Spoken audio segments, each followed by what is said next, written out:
How did you enjoy that money when you had it? Like, not to say you don't have it now, but like, Yeah. you know, like when it was going crazy. Yeah, no, it was like, so I reinvested into like the business as well. Like I bought, you know, like an airplane in order to make the transportation better. I just bought an airplane. Yeah, you know, like, you know, well, the pilot kept like, my pilot initially had his own, and he was like, it was a Cessna, and he kept referring to it as a putt, and he was like, it doesn't get above the clouds, and like you got to gas up a bunch, and he kept saying, you know, I want to do better for you, and I kept telling him, hey, I want you to go to East Coast, and he was like, oh man, like, so at this point he was hovering around like Atlanta would be the furthest, and I wanted him to go all the way to like New York and Maine. And he was like, man, because if you leave California and you're going to all of these drops, and it takes almost like 10 days to come all the way back, a few days there, do the drop, wait for paperwork to come back, a few days back, like, so it takes a while.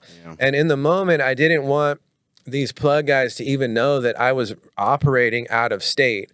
So initially, I would even just tell them that all of this work was being distributed in my backyard. And so it made it difficult when I'm shooting it so fucking far, you know, to have this delay. Yeah. So eventually, you know, the plane was only 170, so it wasn't, you know, a whole lot, but we did pay cash. He said, but we did pay. But I hear it's the God. fuel and the pilot that cost the most on that. Yeah, right? well, dude, I feel like I scored when I was saying how much money. So at the end of the day, like the pilot, he wanted to purchase the plane for himself, but he didn't have the money. Okay. So the first plane was his, but he kept saying, I want to do better for you and for the crew, you know, so let's do it.